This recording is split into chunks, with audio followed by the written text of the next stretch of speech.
It's the holidays and you're full after a big meal. You feel content, and that's when someone leans across the table and says to you, "You have to try my pie."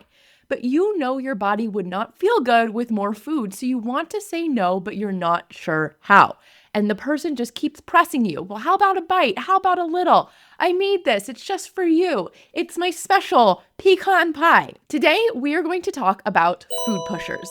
Food pushers are these individuals who pressure you to eat more food or different kinds of food, often despite your objections or healthy eating goals. And even though you're telling them no thanks or "I don't want this," they might still keep coming back at you. Or you might just not even feel comfortable saying no thanks because you don't want to offend people. But you know deep down that you don't want to eat this food for a variety of reasons. Maybe you're not hungry. Maybe you just want to be eating less sugar. Maybe you already had a lot of sugar earlier on today.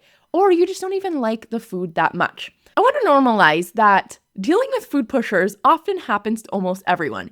Even people who don't binge eat, they can feel this pressure too. But let's talk about today how to handle these food pushers without guilt, awkwardness, or overeating just to try to keep the peace.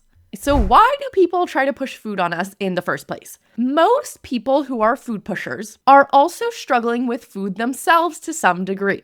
Normal eaters usually could care less whether or not you eat their pie. I remember when I was a dieter, I felt like I was probably a food pusher myself because seeing others eat more than me oddly made me feel better about myself. It removed my guilt that other people were also being bad with me. So I was looking for validation in others' actions that it was okay for me to have the pie or the cookies, that I didn't have to feel guilty if they were also indulging in it with me. I also didn't want leftovers because I didn't trust myself around them.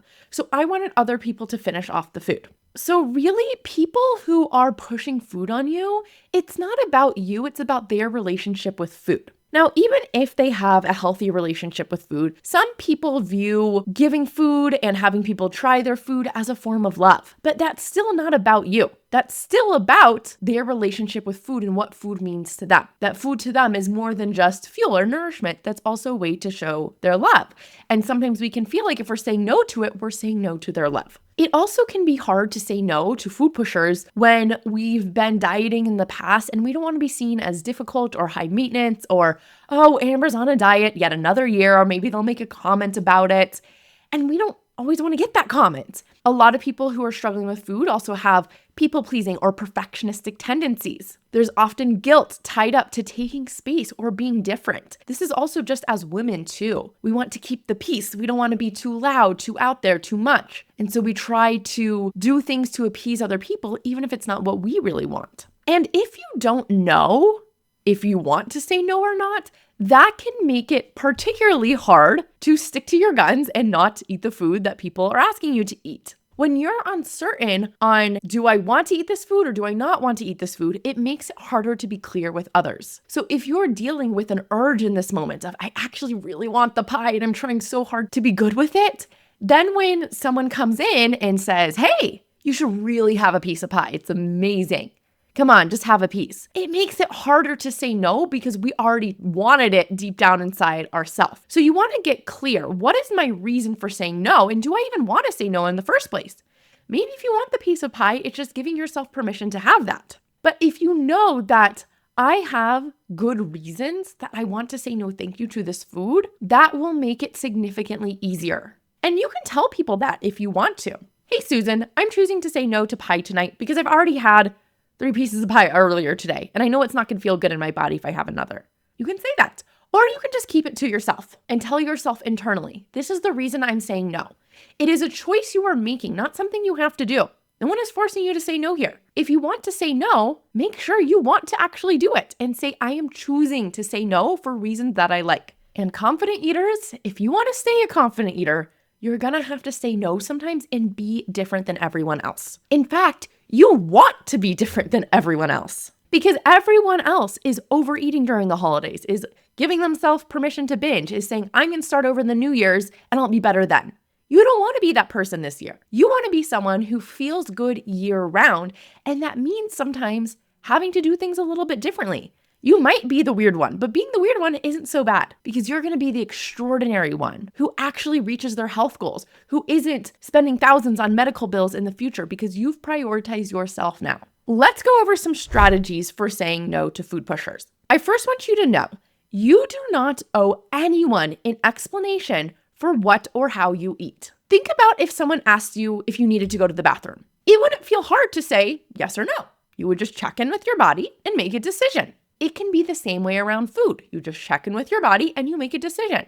Think about too, if you had a bestie who was like, hey, can you please go to the bathroom with me? If you wanted to go with them, you might go. But if you didn't really need to go, you might say, I don't need to go. I'll go in an hour. Maybe someone else will go with you.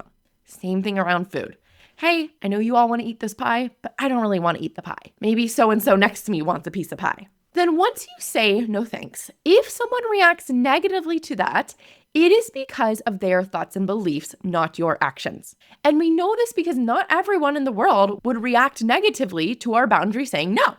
Some people wouldn't care. Some people would be happy that we are honoring our body. Some people would be proud of us, with us. Some people might be thinking, wow, I wish I could be like Amber and say no to this pie too.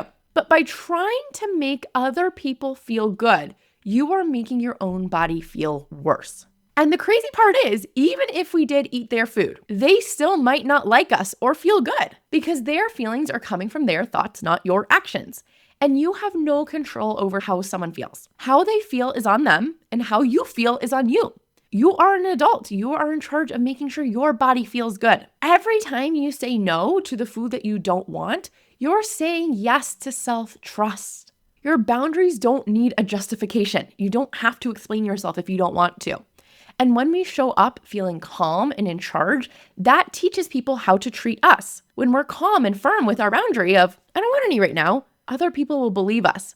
But if we go back and forth ourselves and think, oh, I don't know, maybe, should I, shouldn't I? Then other people will think we're more suggestible and that maybe they will try to push the food on us more. So while no thank you is 100% enough of an explanation, I have put together a full worksheet for you with specific scripts that you can use in each scenario. So if you go to the show notes, I have a podcast worksheet bundle. It's totally free. And this also has some worksheets from other episodes, so you can go deeper with this podcast episode and lots others. Okay, so even if someone keeps pushing you, I want you to know that you can still keep saying no. You can say no as many times as it takes you until they stop asking. Remember that no one is forcing you to eat food. No one is putting the food in your mouth. You are. So you get to decide. You get to choose here.